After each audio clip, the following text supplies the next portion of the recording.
আমার নেতাকে জঘন্য, আমি শেষ করে দিই লাইনটা, জঘন্যভাবে গালি দেওয়ার অধিকারটা আপনাকে কে দিয়েছে? বিএনপি কি আইন নিজের হাতে তুলে নিতে পারে? বিএনপি কি যায় মারের বদলে মারতে পারে, চোখের বদলে চোখ তুলে নিতে পারে? দুঃখের সাথে এই কথাটা বললাম যে আমার ছোট বোন যদি সত্যিকার বিবেক নিয়ে কথা বলতো তাহলে আমাকে হয়তো বলতে হতো না। যুবদলের যে ছেলেটা বলেছে অত্যন্ত ঠান্ডা মাথায় ধৈর্যের পরীক্ষা থেকেই সে পরীক্ষা দিয়েই সে এই কথাটা বলেছে। কারণ আমাদের নেতা, তাদের নেতা সম্পর্কে যদি একটা খারাপ কথা বলে তাদের কেমন লাগবে? আমাদের নেতা যিনি কিনা 10, 12, 15 বছর যাবৎ লন্ডনে অবস্থান করছেন, 17 বছর যাবৎ, সেই নেতাকে উদ্দেশ্য করে যে বাজে কথাটা বলা হয়েছে যেভাবে, এটা তো আমি সাধারণভাবে, আমার এত বয়স হয়েছে, আমি বলতো আমি ঘেন্না বোধ করি এই ধরনের কথা। আজকের প্রজন্ম যদি আগামী দিনের রাষ্ট্রনায়ক হয় তাহলে এই ছেলেমেয়েরা রাষ্ট্রের কি কাজ করবে? যে ভাষাটা, এই ভাষা না বললেও তো পারতো। তো এই যে আমাদের নেতাকে যে ভাষায় কথা বলছে, সত্যিকার অর্থে কি তারা বিবেকে হাত দিয়ে বলুক তো আমাদের নেতার কি করার ছিল? এটা কি নেতার করার কথা নাকি রাষ্ট্রের প্রধানের করার কথা?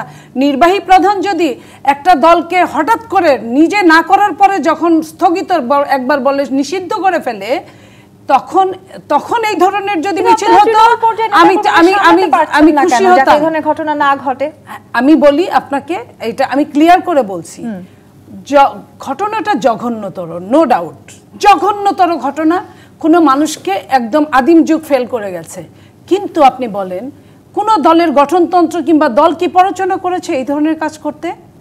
এই পৃথিবীতে কিন্তু নজিরবিহীন কোনো না কোনো কেউ স্বাক্ষর রেখেই নজিরবিহীন করে। ধরে নিলাম যুব দলের ওই লোক নজিরবিহীন একটা জঘন্যতর কাজ করেছে, তার জন্য বিচার করবে কে? আইনের লোক। বিচার করবে কে? সরকার। বিচার করবে কে? প্রশাসন। সেইখানে দলের লোকের বহিষ্কার করা ছাড়া আর কি করার থাকে? যদি বহিষ্কার না করতো, চিরজীবনের জন্য বহিষ্কার করছে। বিএনপি কি আইন নিজের হাতে তুলে নিতে পারে? বিএনপি কি যায় মারের বদলে মারতে পারে, চোখের বদলে চোখ তুলে নিতে পারে? বিএনপি তো ক্ষমতায়ও নাই, বিরোধী দলেও নাই। তাহলে যারা গালি দিল তারা কোন স্বার্থে গালি দিল?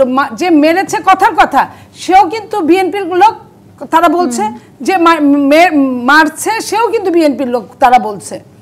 যদি তাই হয়, আমার আভ্যন্তরীণ কোন দলে? আপনার তো কারো পোড়া বাড়িতে আপনার আলু পোড়া খাওয়ার কথা, তা না করে আপনি আমার নেতাকে জঘন্য, আমি শেষ করে দিই লাইনটা, জঘন্যভাবে গালি দেওয়ার অধিকারটা আপনাকে কে দিয়েছে?